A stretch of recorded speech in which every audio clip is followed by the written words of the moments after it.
Hi, I'm Chris.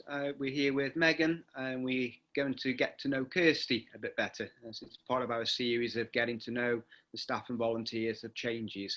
So I'm going to hand over to Megan, who's got some questions for Kirsty, and we'll see how we go. So we'll start off pretty simple, Kirsty. How and when did you first get involved with Changes? So I first went to Changes. I was it must have been about 2015. I feel so. I was around 21, 20 maybe. And to be honest, I was quite lost. I was unwell myself and didn't know sort of what to get into, or I guess just where to go next. So I was looking at different mental health services. And at first I was very adamant that I didn't need the help, but I wanted to help other people. From my experience. So I went to volunteer there. So I worked with the YP team, and very quickly I just realised that actually not only was this me helping, but I definitely needed the help that I was getting. And yeah, it was just a completely different place for me, that I was able to meet people and talk to people that understood, and I didn't have to put this, front on and be scared of talking about how it was like a completely different world, because from up until that point I'd just been putting a front on, and felt like I couldn't speak to people. So just being able to be open and build friendships and relationships with people in an honest background and get the support that I needed was great. And I very quickly, well, it became my home very quickly. So I was there a lot, so much so that I think they thought, we can't get rid of this girl, we may as well just give her a job.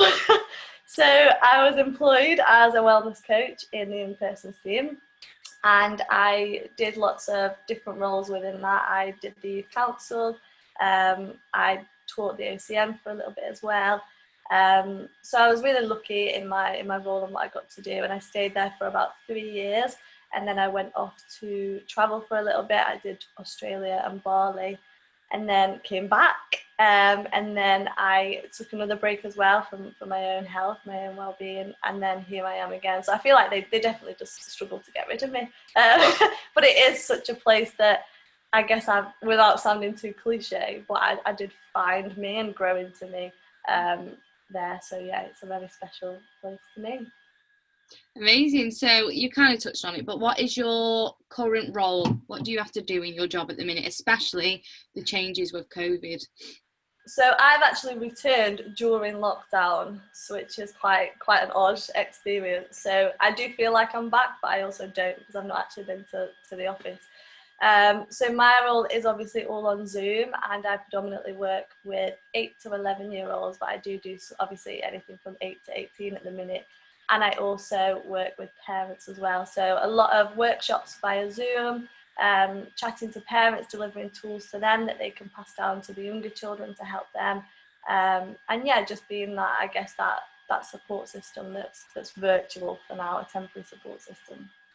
And what do you think's better about Zoom or worse, like pros and cons of Zoom and face-to-face? There's definitely many pros and cons. I think the pros are it's become a lot more accessible for people. There was previously, when I worked there, a lot of the barriers to accessing support were that, families just couldn't get the child there. They were saying, I've got to take one child swimming, this child's got this, I just can't do it. So the fact that they're just at home and, transport isn't an issue, time isn't really an issue, that's a really good point. And also some children feel a lot more comfortable and a lot more open because they're in their comfort zone, their own surroundings. And it is easier to speak to a screen for some people. They're not sort of in the room, it's not as intense. But on the flip side to that, technology is technology and doesn't come without issues. So sometimes there's very big difficulties in people not being able to connect or losing internet throughout the meeting and struggling to reconnect, so they're missing bits. And it's quite a lot harder to, I guess, engage and be engaged in the group. So it's obviously in the office with the young ones especially, we'd be doing very hands-on activities, and we can't do that via Zoom. So it is all about verbal communication and trying to get things across. So I think for some people it is a little bit harder to sort of take that on. And what do you find unique or special or different about Changes as a service?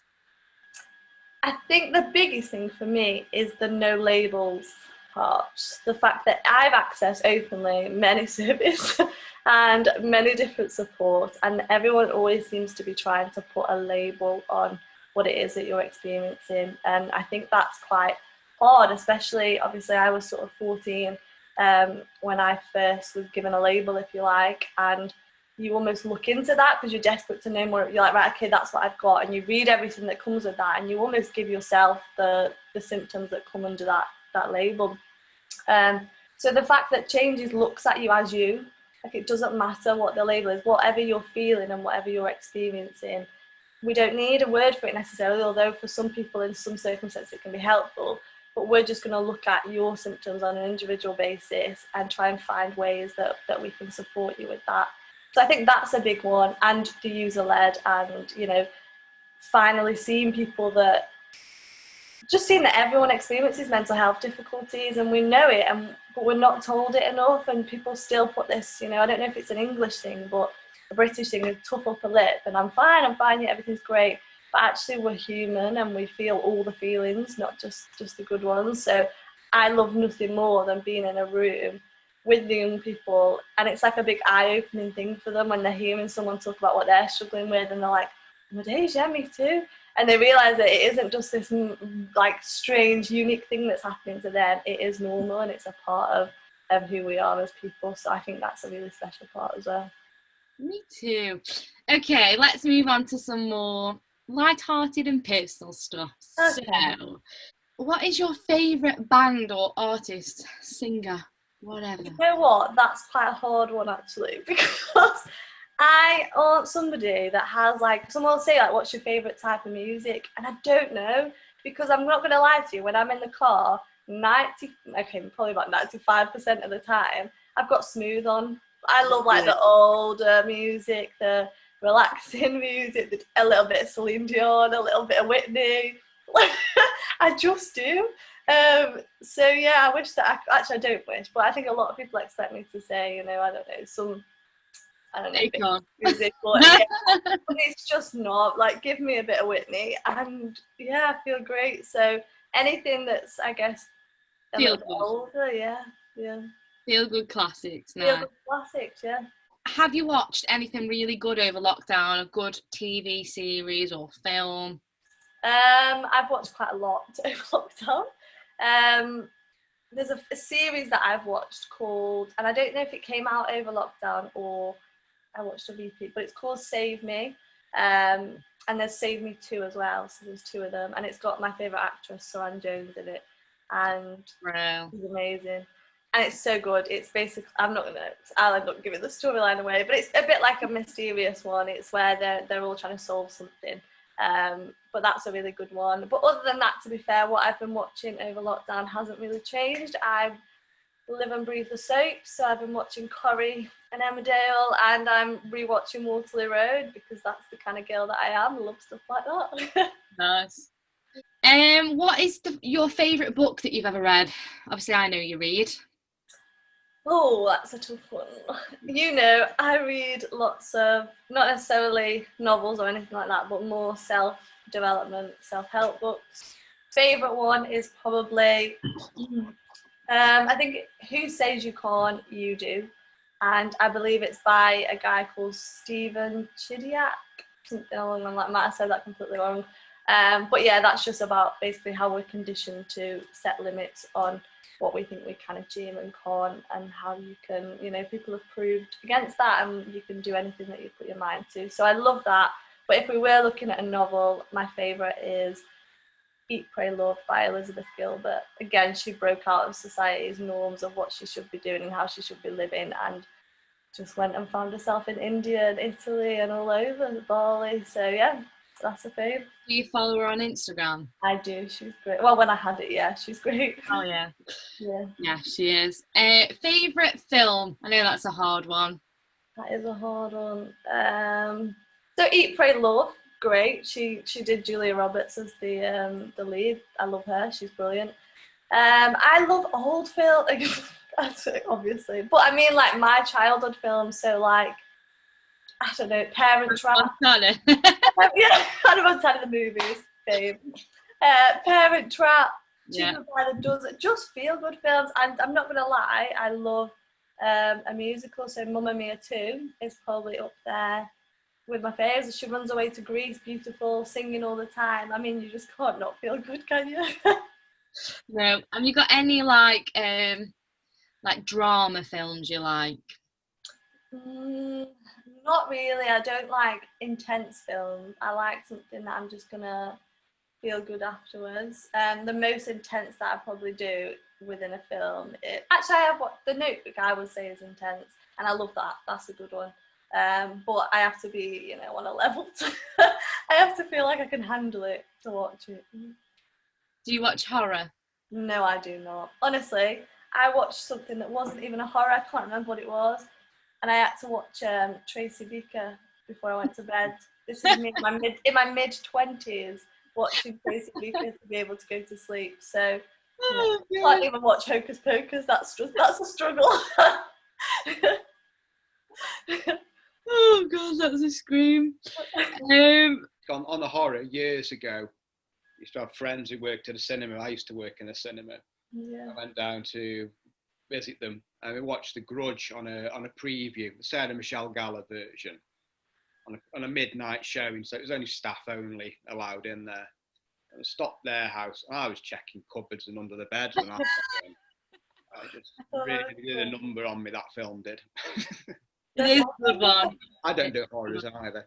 No, even Killing Eve, the series, like that was intense and incredible. But I was checking my wardrobe at night, so I thought, is she in my wardrobe?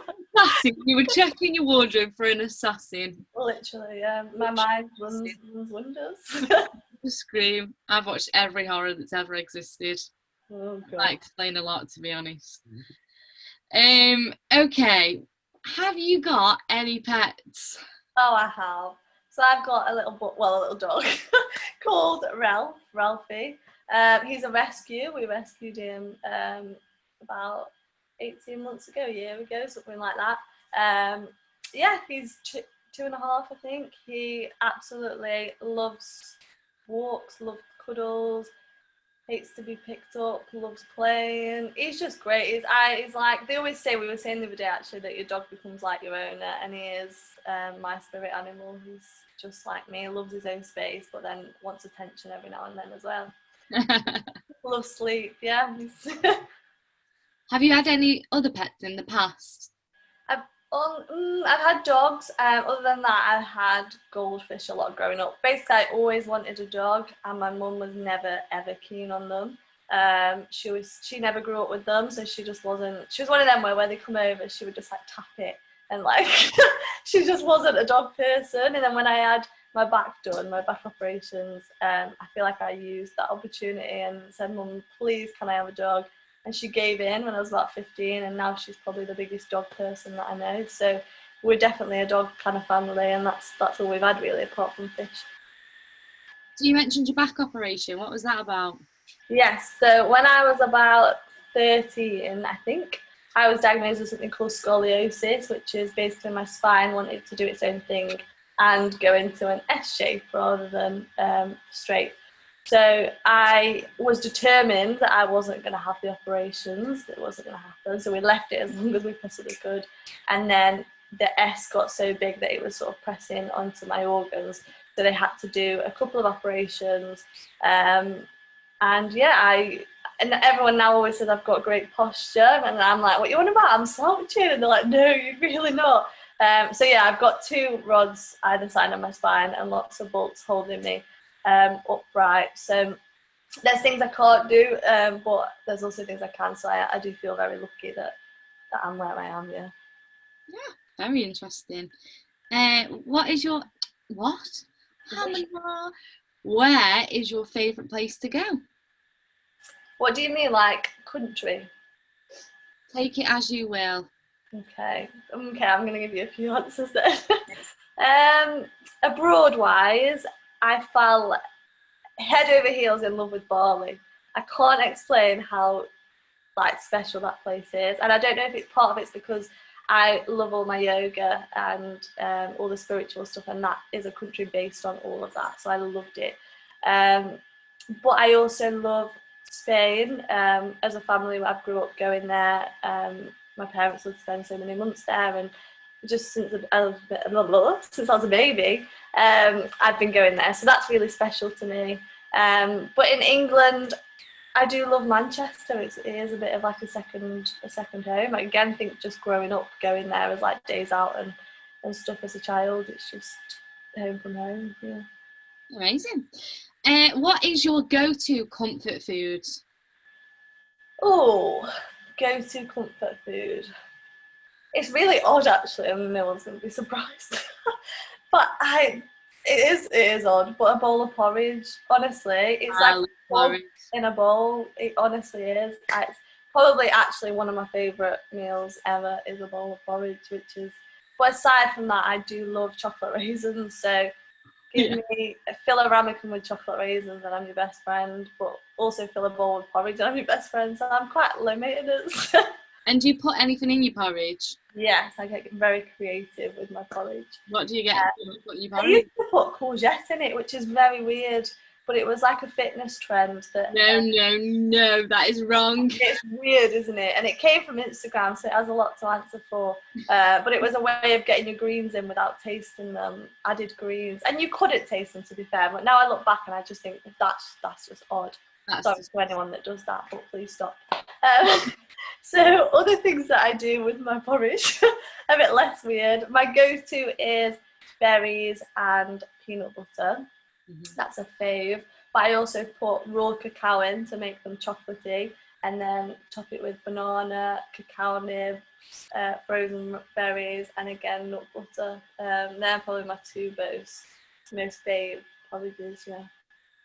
Porridge and cacao nibs. I could eat that right now. I'll make it. Yeah, it's lovely. That sounds great. Okay, so talking a bit more about lockdown. I mean, are we in a second lockdown now? Are we? I mean, I don't think anyone knows. But let's just talk about the first lockdown. Yeah. How did you get through that? What did you do? What did you do to stay sane? It feels like even though we're still kind of in it does feel like a distant memory, doesn't it? But thinking back to when obviously we were only allowed, what was it, one walk a day? It's funny out loud, isn't it? It is weird, isn't it? For me, it was about setting myself a routine, even though there was nowhere to go, and at the time it was hard actually because I wasn't working. So it was actually really hard to fill a focus, fill my time. But I would set myself a little structure of the day, like I do anyway, to get up, do some yoga, go for a walk, eat, shower, just like a routine. And I started my yoga teacher training as well, so that was giving me something to focus on that I'd always wanted to do. And I just used the times. I thought to myself, hopefully we're never going to get this back. Like, this is a very rare thing that we're all at home, and you know, I'm obviously looking to move out and stuff, so it's quite a special time to have with people. So I really tried to, don't get me wrong, there was times where I was crawling the walls and was like, I need to get out, Boris, please. But I did try and set myself a bit of a routine, work towards some goals, and just appreciate the time that I'd got. Yeah. Nice. That's a very positive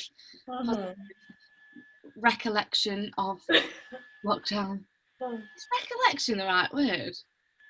I mean, I think so. Is it a word, Chris? Recollection, yes. Yeah. Right. I was going to say Reminiscing.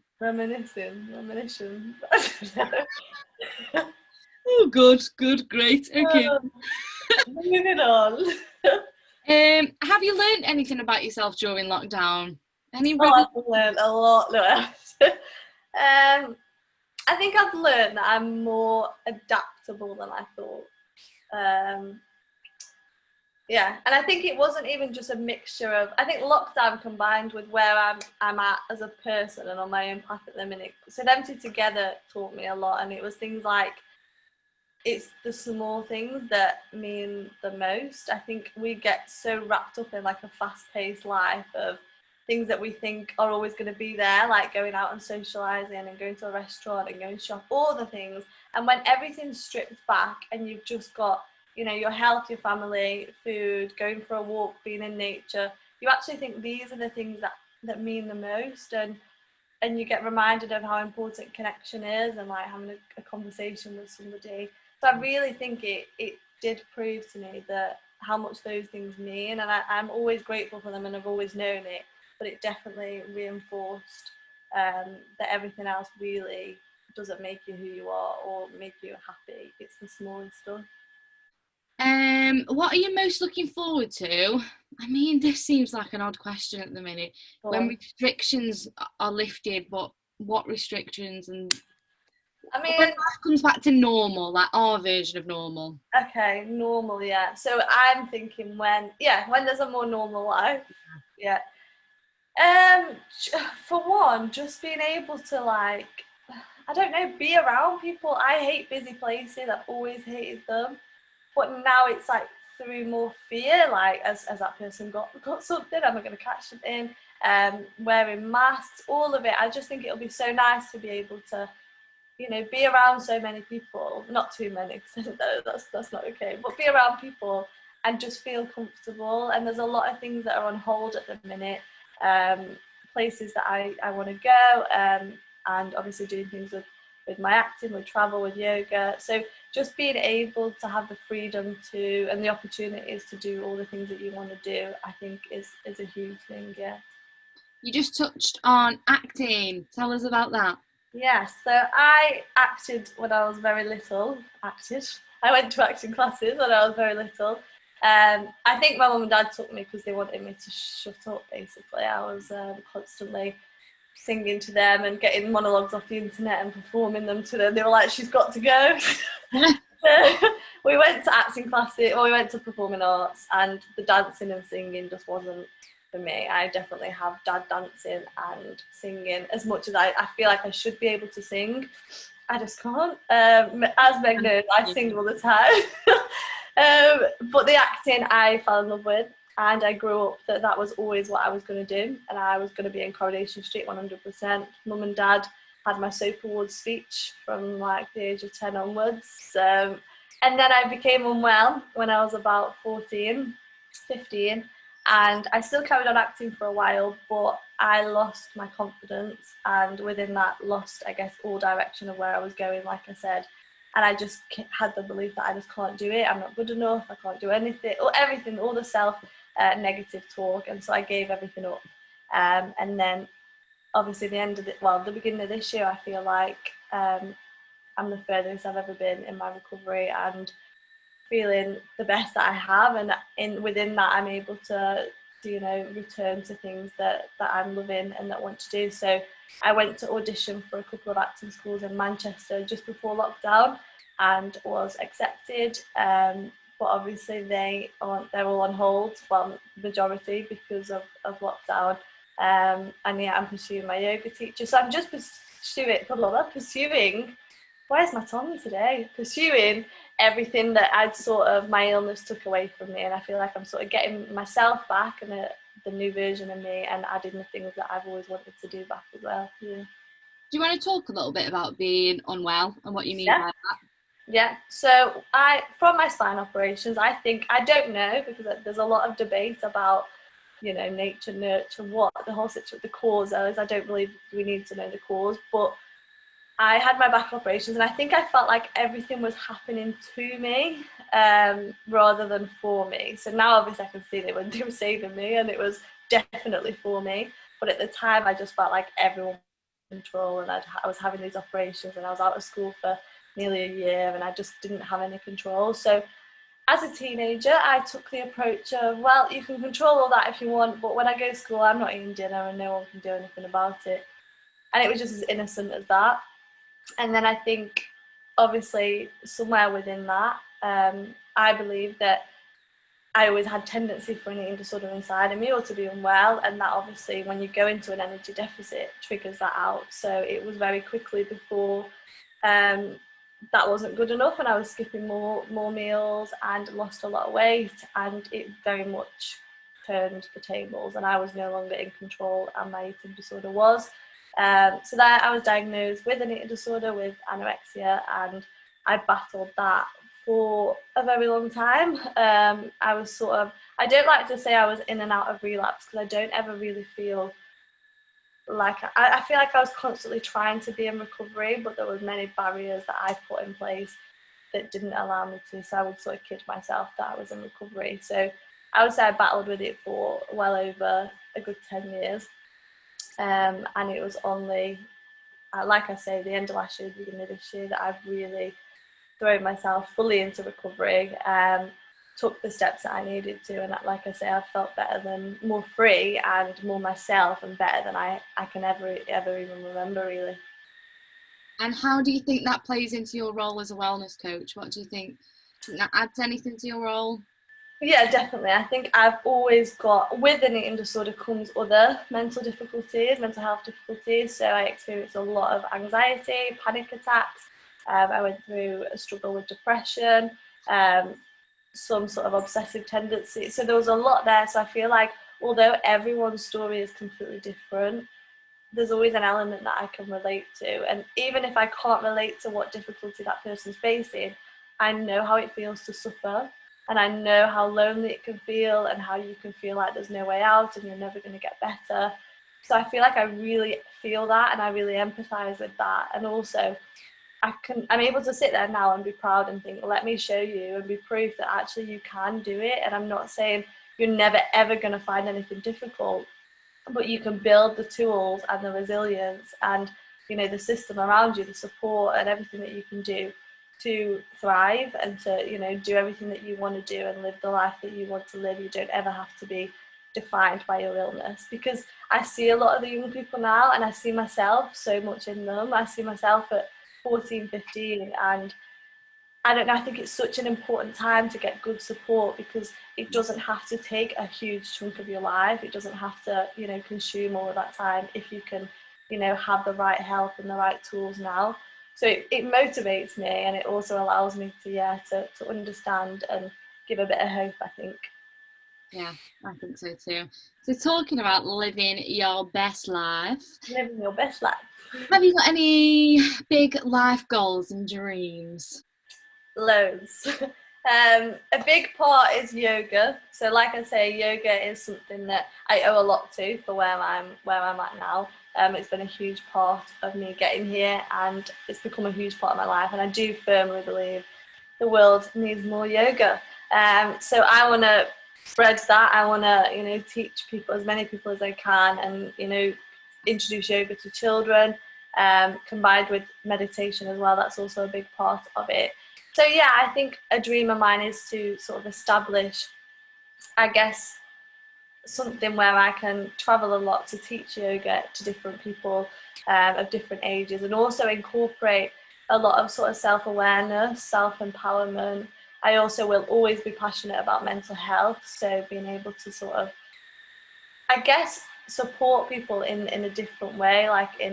We talk a lot about being holistic, and it is about just finding different things that allow people to get back who they are after, I guess, the society that we live in very much morphs who we are, and all of our beliefs about ourselves, and what we should do, what we shouldn't do, how we should look after our body, what we should eat, when we should sleep, all of it. And I felt, especially with the illness combined, very disconnected from myself and from my body.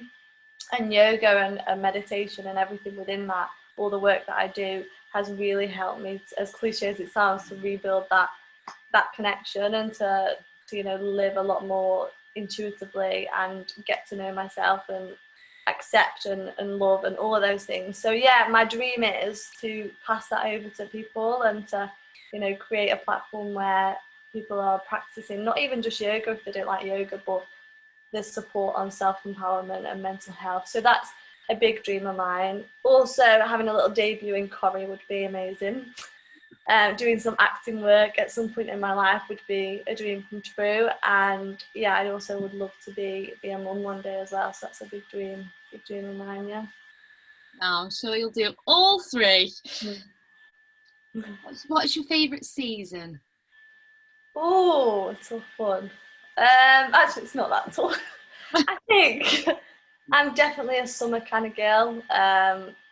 As much as I do love, like, you know, the odd night wrapping up and having a hot chocolate and watching, I don't know, it's snowing or whatever outside, But then I have to go and get in my car and there's snow all over it and I'm freezing. I can't feel it's just not a vibe for me.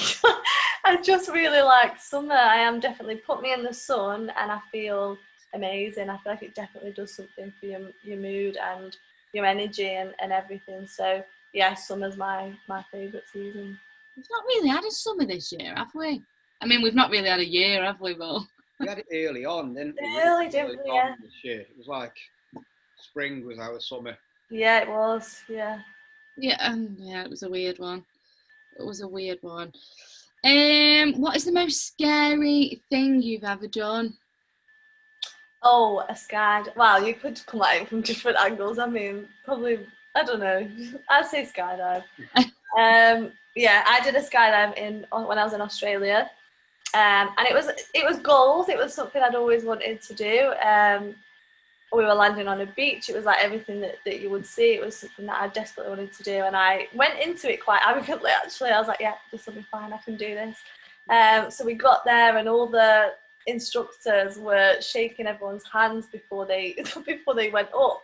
And I was like, why do you do that? And they were like, oh, it's just because we've had accidents in the past and we just want to wish everyone. I was like, do not tell me this. So that set the nerves. Then we went up. For anyone that's ever watched I'm a Celebrity, Get Me Out of Here, and you see them sat on the floor of a helicopter going up and up and up. That was me. And you see them, hyperventilating again. That was me. And then you go, and I sort of thought, I can't do this anymore. We're too high up. I don't want to do it. And this guy that was on my back that I was attached to almost pushes you onto the edge of the helicopter. And I was looking down thinking, oh my days, I'm not going to do it. And the next thing I know, I'm free falling. And I have got a video of it, but the part where I'm free falling, I'm just not okay. It wasn't until the parachute went up, like halfway down, and then you can see the relief, and I just kept saying to the instructor, thank you so much, thank you. Because I thought, oh my days, as I was going down, all that was going through my head was all the stories that I've heard in the past, and I was terrified. But when the parachute went up, it was probably one of the most amazing things that I'd done, and I would definitely do it all over again.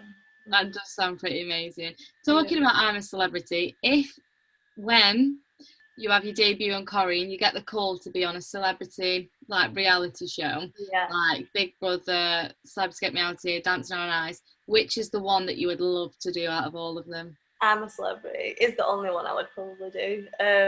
I just love it, and I love being, as stupid as it sounds, because I can't do horror films, but actual events, like when I'm actually doing something, the adrenaline that kicks in and like the fear, and I don't know, I just love that. I think it's great. That's my favorite. All those insects. Yeah, I would struggle, don't get me wrong. I mean, if anyone in my family heard me say this, they'd be like, Kirsty, crying like yesterday of a spider. But so I would struggle, but I think that's how you grow, isn't it? So I would love that. Yeah, I'd do that one. Do you have like a favourite quote or a favourite saying, like for life, like how you just said you go through struggle? Too many. There's too many, and I know whatever I say, I'm gonna think, why didn't I say that one? Yeah, I'll forget it. A big one that sticks with me when I'm struggling, something that might be helpful, is to feel your feelings but don't become them. So, and that's a big one for me. So I'll think, right, it's a feeling, because it's quite easy, I think, when you're sad, for example, and I say this a lot to children, and we'll even label ourselves, we'll say, I'm sad, and I'm like, no, you're not. I'm not sad, I'm Kirsty, like, you feel sad, but we brought up saying like, oh, I'm sad, or oh, I'm anxious, and it's so easy to sort of become trapped in that, do you know what I mean? So that's a big one for me, to know that, you're just experiencing that feeling, which is an okay thing to do, but you're not that feeling. I also love, don't give up what you want the most for what you want in the moment. So basically, just to feel comfortable now, don't give up where you want to be. And I think that's quite appropriate in all walks of life, but recovery as well, because recovery isn't easy and it comes with a lot of challenge and a lot of difficulties, and sometimes the easiest thing in the world feels like just going back to what you know and back to your comfort. And I did it many times. I learned the lesson many times. So it's about knowing that the end result, even though you can't see it or feel it now, it is there, it's inevitable, it's going to happen. So follow that rather than sort of responding to how you're feeling. So yeah, don't give up what you want the most, what you want in the moment. If you're an animal, what would you be and why? Oh, I always used to say a dolphin. I don't know why. That just seems to. I don't know why, because Life, yeah. I do like dolphins, but would I want their life? I'm not sure. I think a dog, to be fair, because I do worry that they get bored, but they have got a good life, haven't they? They're very much looked after. They're part of a family. They're very loyal. Yeah, so I do love dogs. But if I wanted to go somewhere exotic, I'd probably be something like I don't know. I'd take up space and be like a giraffe or something. A giraffe? Yeah. Nice. Okay. What era would you have loved to have been born in? Oh, I don't know. I feel like life, as much, this era is great in regards to opportunity, and a lot more things are coming out, as in, individuality, and a lot of things that weren't deemed as appropriate or acceptable then are now. So talking about people's rights and not being biased, and even talking about mental health, I think although we've still got a long way to go, it is a lot more accepted and encouraged now. Whereas in the past, thinking of like even my parents, but my nan especially, nobody, that tough upper lip that I mentioned, that was the way it was. Nobody spoke about how they felt or what went on, which obviously escalates the problem massively. So for that reason only, I would say this era. But obviously other things like the rise of technology, as great as that has been, it's also come with there's a lot of different pressures, expectations, all sorts of things.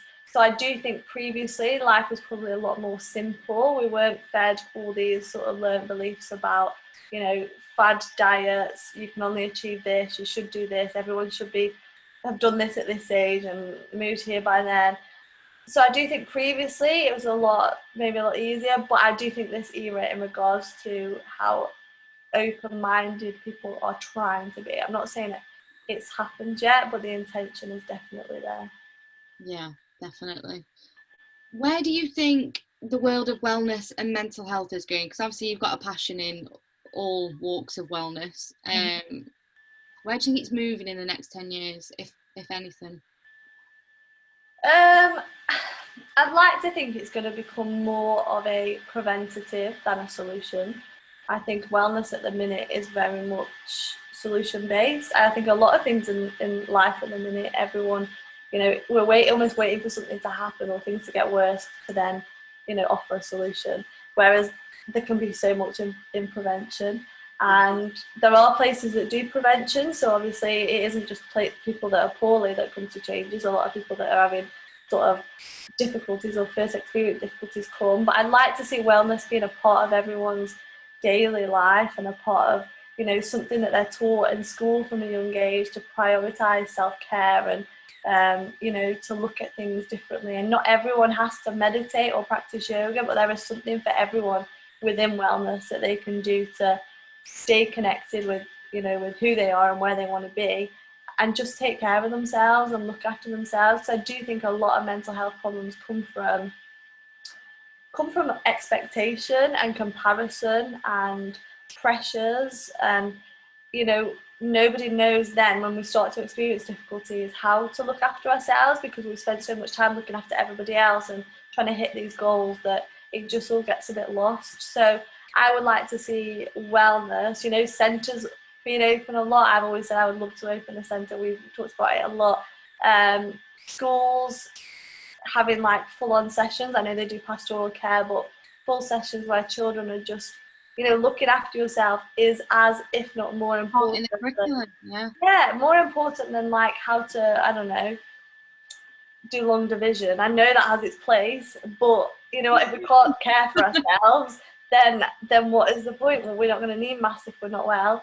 So it is about seeing wellness as more of a part of everybody's life and something that's inevitable, rather than you know, I am struggling now, I need to look after my wellness. It's about flipping it on its head a bit. 100% agree. I think you're going to revolutionise the wellness industry, Kirsty Booth. And have you got any questions, Chris? I just want to know if you'd like to give us your SOAP Award acceptance speech. Thank you to Chris Kinsella for always. No, you don't want to hear it. I probably could reel it off, you know. It was very well practiced. It almost became. That's why I'm asking. You seem to have it all nailed down. So. It's all raring to go, but no doubt, if or you know, I was ever. You hear it on the telly. Yeah, you'll hear it on the SOAP Awards. But I imagine I would stand there and think, oh my days, what do I say? It would just evaporate from your brain. Yeah, just like, thank you. Thanks. Great. Okay.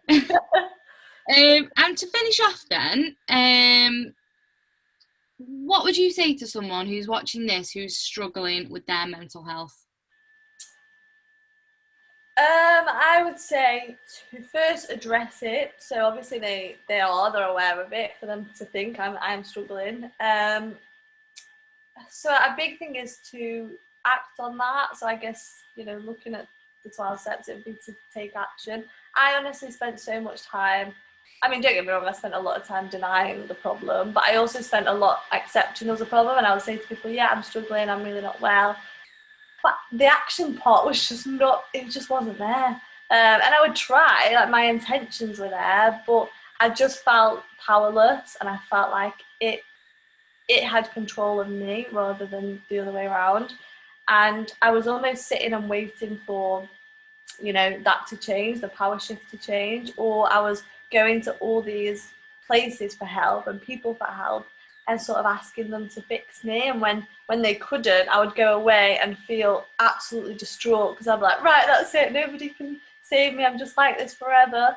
And it was the realization that nobody can fix me, nobody can fix anybody, it's only ourselves that can do it. And again, that's it, going back to sayings, that I think it's, I'll get this wrong, but something like only you can do it, but you don't have to do it alone.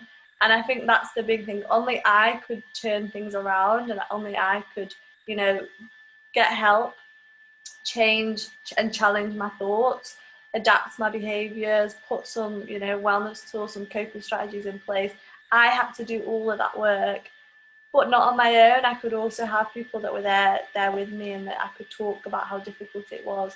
So for me, yeah, I would say to people that you're not alone, and always ask for help, because mental health definitely lives and thrives in, you know, shame or in privacy. So always speak about how you're feeling, and get the help that you need, but make sure that you're taking an active role in what you're doing, because that's the only way you're going to realize that you can have the power, like you can be in charge again, and you can get well. And it's about, it is empowerment. I think I honestly now feel so empowered, because I know that I did it, and that I put all the work in, and that my illness doesn't have the power over me, even though at one time it did. But the only reason that power shifted is because I took charge and I made changes. And I'm not trying to make it sound like a walk in the park, because it definitely isn't. And when people would say this to me, I'd think, oh, you don't have a clue. But I do have a clue. And I think, yeah, it's about seeking the right support, but also definitely find what works for you. Start trying different things, making changes to your routine. I think that's the big thing, change, which is quite funny because we work at Changes, it says it all. But it is, something has to change. If you're struggling, there is something in some part of your life and your routine that needs to change, and that's a big part of it. And just to extend on that answer, because I don't think we've answered it, and I think people might be interested. What was the turning point for you? Was there a turning point? Like, what changed? I always think of this. I wish there was like one thing that I could, like, you know, create a revolution and think, do this and everyone will be like great. But there wasn't a particular thing, and sadly it probably took me getting to my absolute pits for things to change. And I don't think that has to be the case, but it was a point where I was like, right, either I'm not going to get through this at all, or I'm going to get better. And there was no sort of, right, I just couldn't carry on the way that I was. it doesn't have to get to that. And I hope that, you know, my journey can be sort of, I guess people can learn from what I did and prevent that. But I think for me it was that realization that no one else can do it for me. And I've had some of the very best people, and I still have, that, you know, have amazed me with their support and have jumped through hoops helping me, and still, you know, are still there for me now. And yeah, it was just the realization that they couldn't do it for me, and my life was either going to stay like this and I was going to suffer, or I was going to start, you know, feeling uncomfortable and pushing out of my own boundaries and making changes. And some things I tried that just didn't work, and I thought, oh, this is rubbish and this is supposed to help, and it didn't.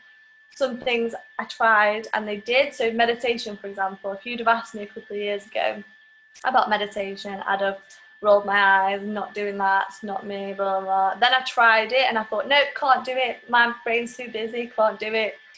And I just thought, you know what, stick with it, just try it, just stick with it. So I set myself a couple of months where I was like, right, I'm going to sit down and do it. And if you'd have seen me, if I'd have been filmed, like people don't, because I was getting my hair off, I was like, I can't do this, how people do this. And slowly but surely, it got better, and it started, and now it's a huge part of my regular, if not daily routine, and I just think it helps so much, whereas there were other things that didn't work for me. So it is about finding what works for you, but you taking ownership. So my turning point was that, you know what, I might not feel in control or feel empowered, but I am, because I'm the only one that can turn this around, and I'm the only one that can actually start making a change and going against what my head is doing. I think that's a lovely note to end on. Chris? Thank you, Megan, and thank you, Kirsty. Thank you. Right, we'll speak again soon. Bye. Bye.